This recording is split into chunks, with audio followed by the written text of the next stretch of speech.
Hello and welcome. We've got another story today, which is very exciting. It's always a good feeling for me when one of these little stories, whether it's a bedtime story, a chapter, whatever the case is wrapped up and it's ready to share. And we've got another one here today, chapter one of BatSim. Now, I wanted to provide a little bit of context for this story rather than just jumping into the reading. And the reasons for that, there's a handful. One, like I already hinted, is that this is chapter one. This is the start of what could be a larger story. I did a little bit of brainstorming and sort of imagined, created space for a larger world, larger arcs. Um, that being the case, there's already another novel that I have in the queue that I spent a good chunk of this year brainstorming, and my goal is really to focus on the other novel, The Jester's Son, and spend a lot of 2025 focused on that. Now, the reason I chose to write chapter one of BatSim anyway is it's always good practice to create chapters. Chapters are different from short stories in the sense that the arc typically is less definitive. There's not a conclusion necessarily in the chapter. You're more setting up the arcs and you're stepping into a larger world. So it's been a little while since I wrote a chapter, and I thought it may be good practice to do so again before I get into the larger work that I think will take all of 2025 and maybe a little beyond. Another reason is, as you're going to see here soon, I hope, or here soon, I should say, the narrator of BatSim is quite sort of snarky, sarcastic, witty, and that's the same archetype of narrator I want to carry into The Jester's Son. So I wanted to get another at bat at how I can write from that viewpoint and incorporate more humor, more witticisms, those sorts of things into the narration. So that was another reason why I did write this chapter here. And then the last is, I hope you'll appreciate or find something interesting in, is sort of the kernel or the idea at the heart of this BatSim, this BatSim story. You'll hear from Headmistress Hoon towards the end of the chapter, kind of the initial idea I had where BatSim came from. And I just found that very interesting, and I wanted to kind of create something that had that idea before I get into, a year and a half of writing something set in a medieval time period that has no sort of association to BatSim in any way. So those are a couple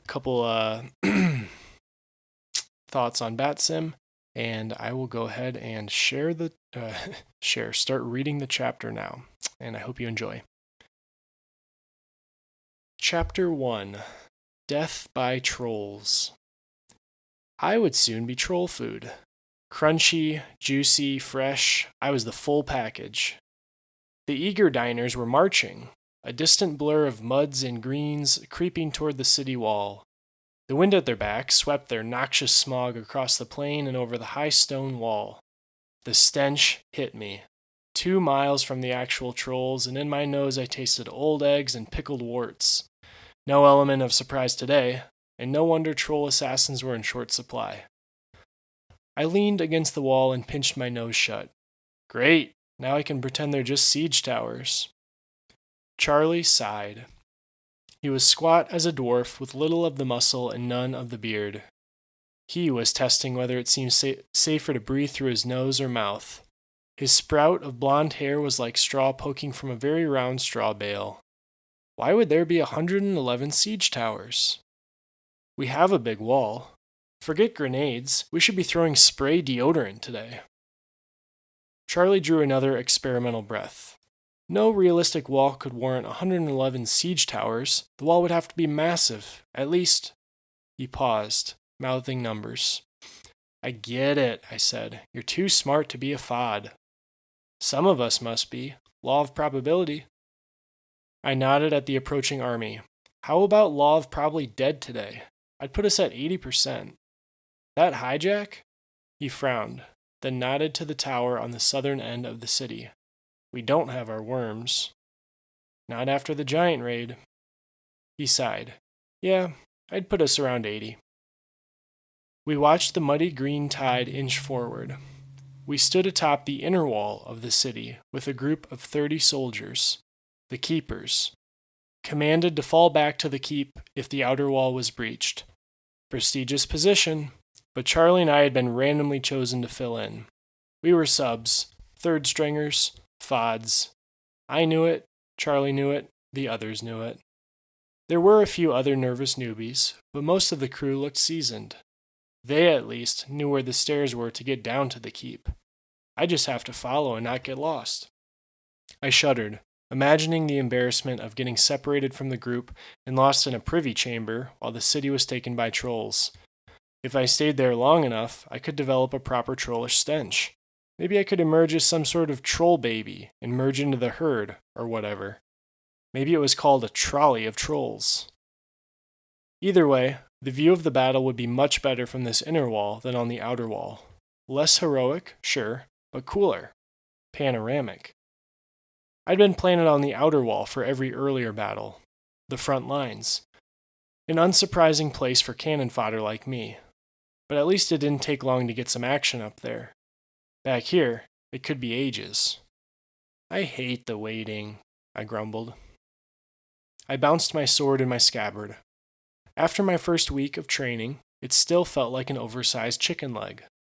Between all the sieges, I'd have to find some time to practice. I didn't want to be stuck as a fod forever. Everyone expects you to start at the bottom of the barrel, but at some point you do have to improve. That meant developing the pen or the sword or whatever. I hadn't bloomed into a particularly bright student or skilled fighter this first week, so I was banking on the whatever path. All chips on blue 42, baby. A few of the other fods in our group looked to have the same strategy. It was always easy to spot the fods. We were not so much standing at attention as standing on our knees, as Master Sherman was fond of roaring. A mixture of excitement and nerves kept our knees straight as boards. A stiff breeze could turn us to dominoes. The trolls closed in, and a captain on the outer wall barked a command. The column of archers knocked their first arrow and drew back. Another shout, and hundreds of arrows darkened the afternoon sky. Trolls roared, but none fell. Bugs! I wish I was an archer today, I said. It's literally impossible to miss. Charlie shook his head. You hardly hit a giant last week. Bug you, giants are skinny. He snorted. They're 5 feet wide. Okay, giant, I said. He paused and finally managed, okay, Stalk. I tipped my helmet to him and succeeded in pinching my finger in the visor. Jack Stalk, from Jack and the Beanstalk. It was my luck Aurora had named me after magic beans.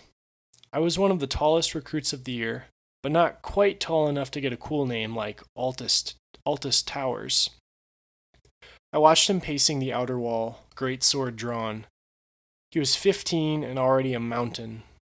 Unfortunately for me, whoever gave out growth spurts had given me a double portion of bones, but forgot the meat. No wonder my namesake was a legume. Better than Charlie Chubley, but still. Worst case scenario, I could start eating my chicken leg sword. He couldn't. The captain bellowed again, and our archers drew back once more, released. Drew, released. The first wave of trolls crashed against the wall, roaring like mad. Soldiers on the wall stabbed through spear holes. Others dumped pots of oil into the mass of trolls. Flaming arrows fired. Howls and pungent green smoke. It seemed the first wave was nearly repelled when the boulder came. It soared toward the wall like a great, stupid bird and smashed into the stones. Another followed it, big as a wagon wheel, and punched through the parapet, throwing 3 archers to the courtyard below. Arrows and stones scattered through the air. At least the spear holes are working, I said. You actually voted for them? Charlie said. Of course. I pointed to a shaggy-haired guy trying to poke a troll through the gap in the wall. He was characteristically holding the very end of the spear, as though scared of getting burned while cooking weenies. I felt a lot better being Jack Beanstalk when there was a Wilton weenie around. See, even Wilton's bugging them. The stone around the spear hole exploded as a green hand punched through and yanked Wilton into the fray. Charlie sighed. Maybe he'll choke one on the way down, I said. The archers and spearmen, without Wilton's help, probably, finished off the first wave of trolls, but there was little rest before the second arrived. The new wave included warded dogs the size of horses. They were thick, muscled, and ugly, with the same hide as the trolls. Soldiers cried out as the beasts raced toward the wall, leaped upon the trolls' back, and bounded once more to clear the inner wall. Bows twanged as archers panicked. Oil was spilled and fire flared along the wall, trapping the soldiers. Wilton could roast these dogs no problem, I said. Charlie gave me a severe look. Without Wilton, the beasts barreled soldiers from the wall or swiped at them with gnarled yellow claws. Swords were being drawn, but the tide of the battle had turned. The wall is falling, Marigot shouted. He was tall, built. His chest plate was heavily scarred, and it bore our sigil of a worm constricting a tree. I had not been consulted on the design. Embolden your hearts, men. The inner wall must stand till the light of day shines once more upon our bravery. Man your stations. Enliven your... It's barely past lunch. Do you think he realizes the light of day is already shining, or is he just reading off a script? I muttered. Or is he implying we don't have sufficient bravery for the light to shine on? Script, Charlie said.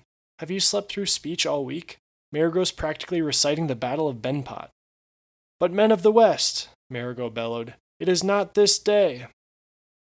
There were some scattered cheers, and Charlie sighed. Now he's just quoting Lord of the Rings. Marigot seemed pleased with the enthusiasm, and he hurried down the street. Keepers, with me!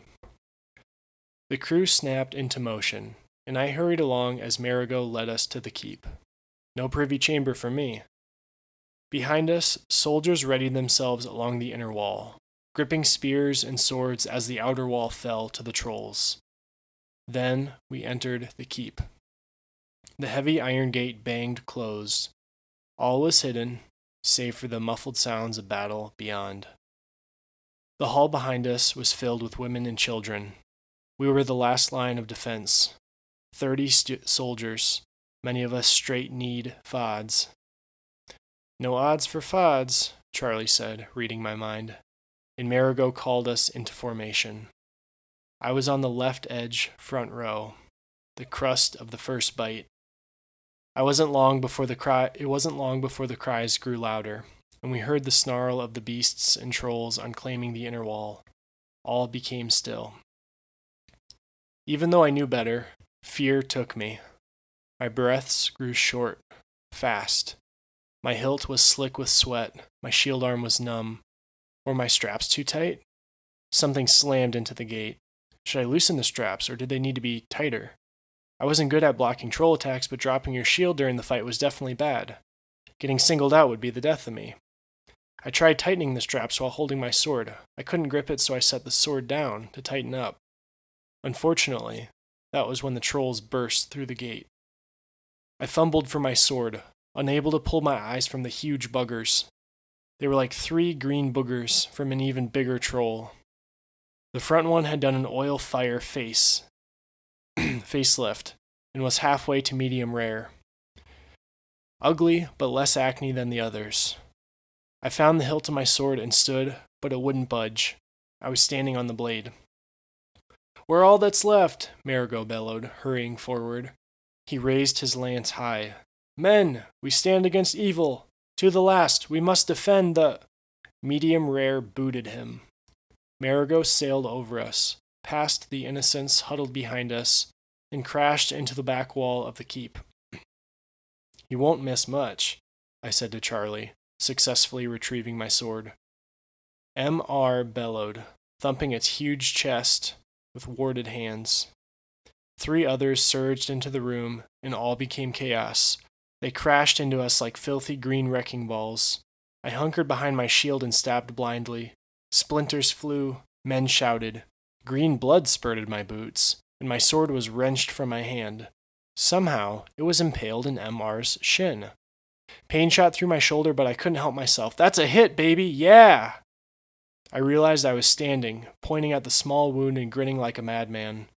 The doom of Marigot noticed me at the same time, and its fist swung down to smite me. Fool, Charlie said, and I died. It was only my 3rd death today. Not bad for a FOD, even during syllabus week. As the sight of the troll faded from my eyes, I became aware of the bat pod around me.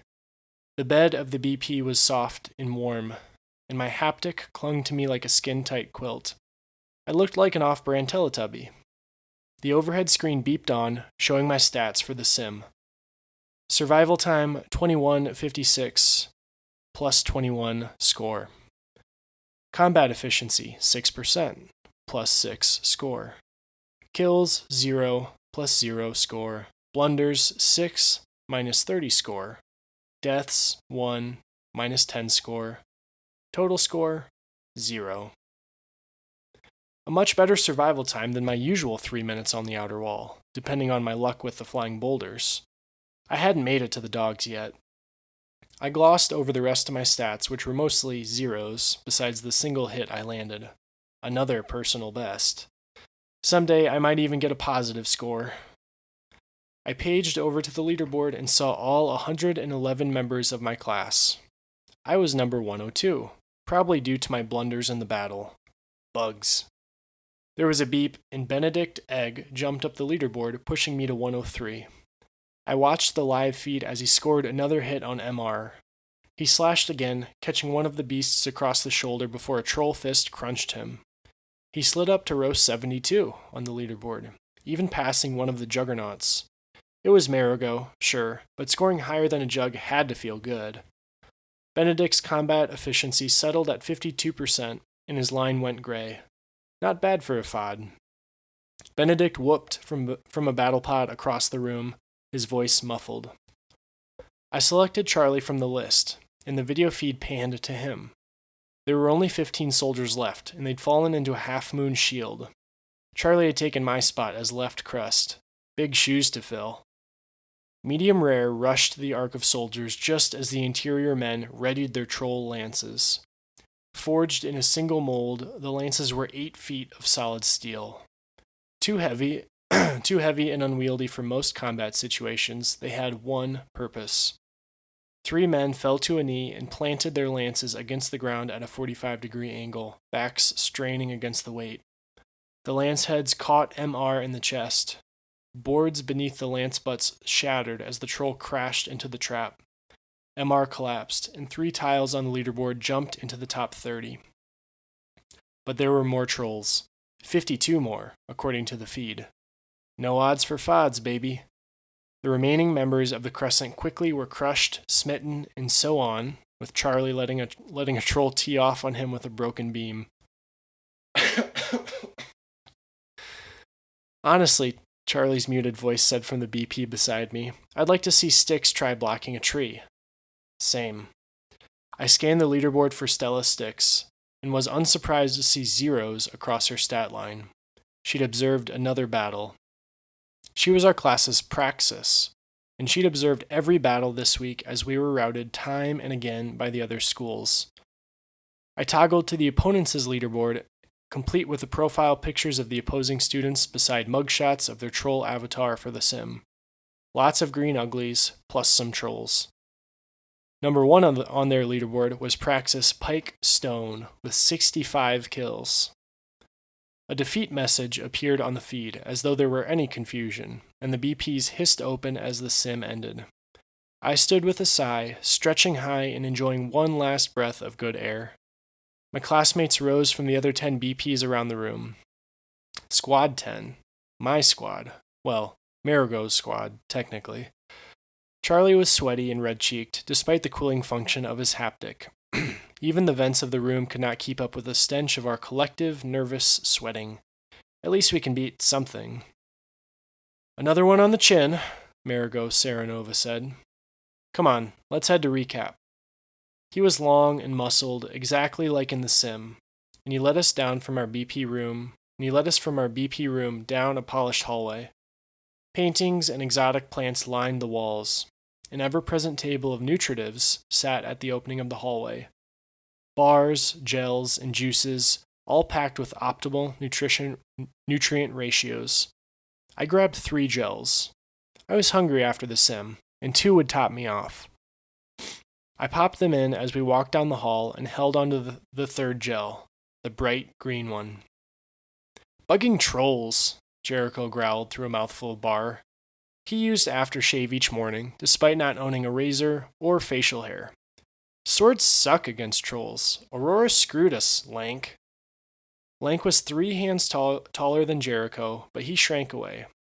What, you think she's hiding in the greenery? Jericho sneered, shouldering a potted fern from its pedestal. Ceramics skittered along the smooth floor, and Lank tried to step away, but the smaller boy seized his arm. It was like an ox tied by a string, but Lank did not pull away. He did not meet Jericho's eyes. Distantly, I heard a housebot's distinctive beep as it sensed a mess. Lank, Jericho said slowly, snapping the name like a whip. Say it. Aurora screwed us. Aurora? Did I see you had a kill in the sim? Rose asked, appearing at Jericho's other side. Lank hurried over to the other guys while Jericho's attention fell on Rose. She was shorter than him, with red hair, bright eyes, and an odd look. Not even Marigo scored a kill. Jericho's anger evaporated, and he grinned. Is it so surprising? I've been training. Maybe he got caught in one's throat, I said to Charlie. We'll know soon, Charlie said, as we trekked to recap. Rose had spared the rest of us and was distracting Jericho. Lank fell into step with Dash, who had his comb out already. The only thing worse than being eaten by a troll was the haptics hood ruffling your hair. Dash had gone into the first sim without his hood up. He'd been headless in the sim. Turned out being blind and deaf aboard a battleship was a bad combination, and a kraken soon helped Dash become entirely limbless. Lots of ways to be eaten in sim. I'm saving for a replica Byzantine buckler, Dash told Lank. 600 credits, but what else is there to buy? What makes a stronger statement, a man's sword or shield? Lank looked surprised.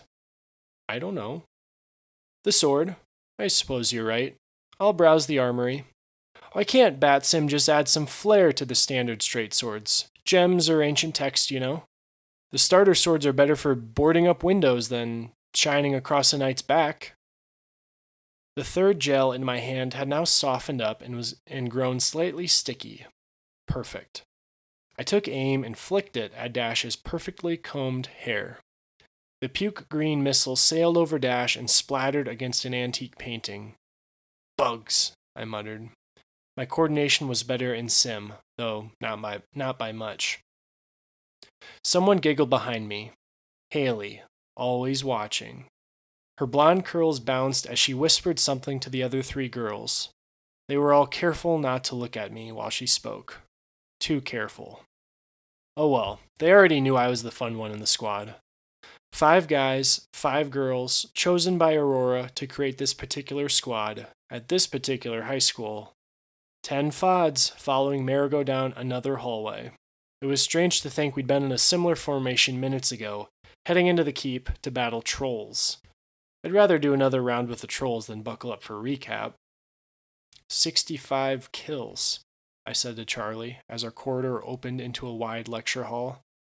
Praxis Pike? He asked, and I nodded. Bugs. No wonder we got blown out. His voice dropped. I'm guessing Styx didn't. Yeah.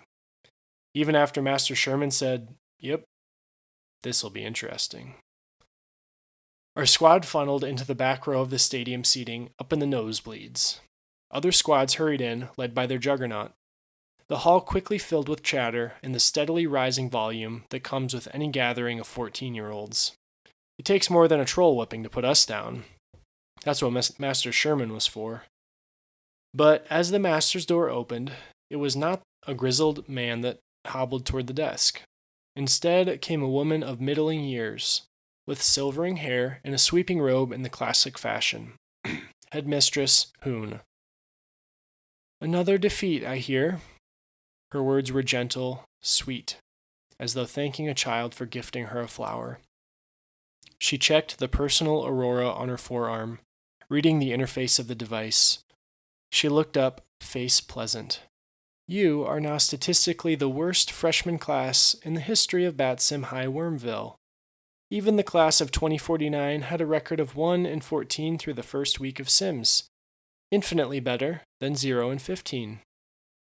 Her PA beeped, and the lips of her agreeable face twitched. Such a performance makes me wonder. Some classes need many reminders of their privileged position, of the necessity of BatSim. Spare me, I muttered to Charlie. She's about to. Aurora, Headmistress Hoon began, her cheery tone slipping into a loftier register. A groan swept the class, which Hoon ignored. Aurora was the Greek goddess of the dawn. She was the end of night, the beginning of day. Not long ago the world came to the darkest of nights. So powerful had our means become that the night would be eternal, extinguishing. A war of sticks and stones may leave the victor bloodied, but a war of hydrogen bombs and hyperplagues and coordinated naturals and killbots leaves all of Earth barren. Aurora was our savior. She is the 7th generation of post-human AI, strong enough to contain all of Simworld, the digital plane we can take all disagreements. No longer do armies battle on the material plane, nor does Earth have any need for arguments or crime. Earth has no conflict. All that pain, each potential stone to set off the avalanche of our destruction, will be negotiated and handled in Simworld. Such is why we train you to excel in Sim. You'll spend most of your life in Sim, killing and being killed as you seek resolutions to real-world conflicts. It is the solution to our volatile planet.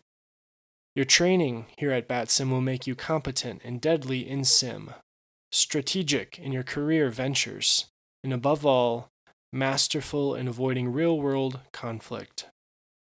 She let out a long, peaceful sigh. But first, there is the matter of lethality. Master Sherman. She left the room in long strides, and the door eased shut behind her. The class flinched as another door banged open. The hall was filled with wheezing and an odd scraping noise.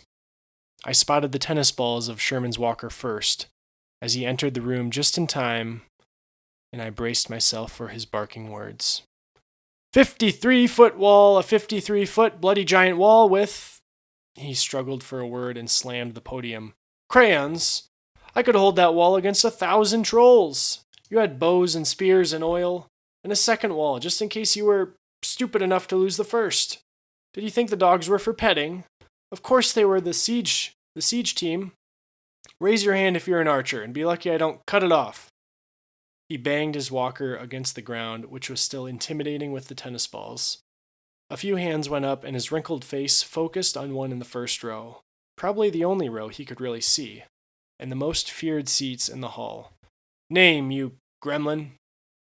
The PA beeped on his arm, obviously displaying a log of the student. Sherman's arm fell to his side, and the PA clipped the podium. It continued to beep patiently. Sherman growled. Barnaby Bellows, sir, the student roared. Sherman's face unwrinkled. A loud student. His favorite. He pointed higher into the hall, seemingly at random. You! Why didn't you shoot the dogs? Your first priority is to destroy the siege. I don't care if it's towers, catapults, dragons, diseased cows, kill it first. You can hold a wall for weeks against infantry, but once they breach, you're fried. I should send you back for a bloody rematch. Can't be worse. Master Sherman, a voice eased in. Mr. Hamish, the tech guy. He was small and well-groomed with stylish spectacle frames. No glass, of course. Do you require a resim for the class? Sherman's mouth, already agape for airflow, opened another few degrees as his brain struggled. Tell the troll food how that works. Of course, Hamish said. He was front row, right side, in a dark little corner. Right crust, my kind of guy. He stood and straightened his little suit, looking like a child beside the hulking form of Sherman. As Aurora scheduled a single match between us and the BatSim High Drakes, those students have likewise concluded the sim and are in a recap of their own. We are not able to battle them again directly, as blabber, Sherman barked. Hamish made a quick bow. In this event, I can create a resim where we may battle a simulated version of the BHD students. The same battlefield, armaments, and initial positions will be used for both armies. Aurora will sim the opposing army while you are free to readdress your strategy. I'll die if I see them find another way to fail. Just roll the recap. A hollow screen materialized across the entire wall behind Sherman, showing a panoramic shot of the city walls and the distant troll army. Hamish tapped his PA and the video began to play. Sherman's face, for the first time, twisted into a smile. Where to begin? Where indeed?